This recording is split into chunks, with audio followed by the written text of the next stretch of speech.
দেখতে দেখতে প্রায় পবিত্র মাহে রমজান মাস শেষ হয়ে যাচ্ছে। আমরা জানি না সামনের বছরে আর এই পবিত্র মাহে রমজান মাসটা পাবো কিনা। তাই আমরা বেশি বেশি করে আল্লাহ তাআলার কাছে ক্ষমা প্রার্থনা করি। কারণ রমজান মাস হচ্ছে বরকতময় মাস। তাই আমরা আল্লাহ তাআলার কাছে বেশি বেশি করে ক্ষমা চাই। হে আল্লাহ, আমাদের সবাইকে একটি মাসের নেকের উসিলায় তুমি আমাদের সকলের গুনাহগুলো মাফ করে দাও।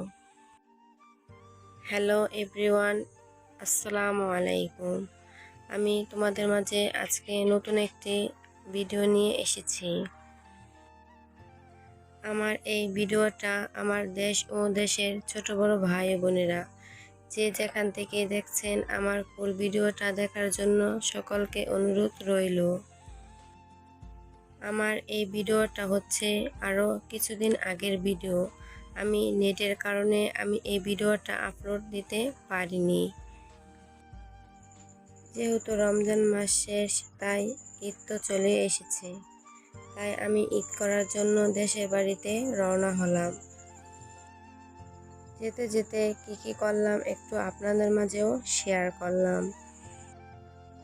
এটা কিন্তু পদ্মা সেতু। আমি পদ্মা সেতুতে অনেকবারই উঠেছি, কিন্তু আমার কখনো ভিডিও করা হয়নি। তাই একটু ভিডিও করে আপনাদের মাঝেও শেয়ার করলাম। পদ্মা সেতুটা হওয়ার কারণে কিন্তু আমাদের যাতায়াতটা অনেকটাই সহজ হয়ে গেছে।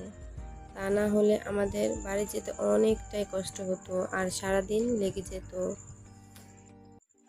আমাদেরকে নিয়ে যাওয়ার জন্য আমার শ্বশুর আব্বু রাস্তায় চলে এসেছে। অনেক দিন পর দেখা হয়েছে তো।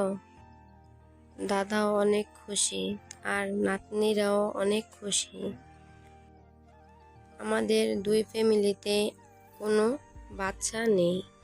কোনো ফ্যামিলিতেই আমার আম্মুরাই প্রথম।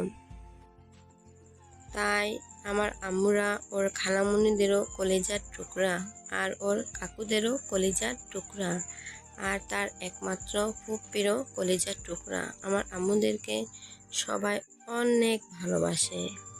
আমার আম্মুরা যে বাড়ি থেকে চলে আসে সে বাড়িটাই অন্ধকার হয়ে যায়। দেখো, কালকে তো ঈদ, তাই ঈদের নামাজ পড়ার জন্য সব জায়গায় প্যান্ডেল বাঁধা হয়ে গেছে। যেহেতু আমরা মানুষ, তাই আমাদের জীবনে কষ্ট থাকবেই।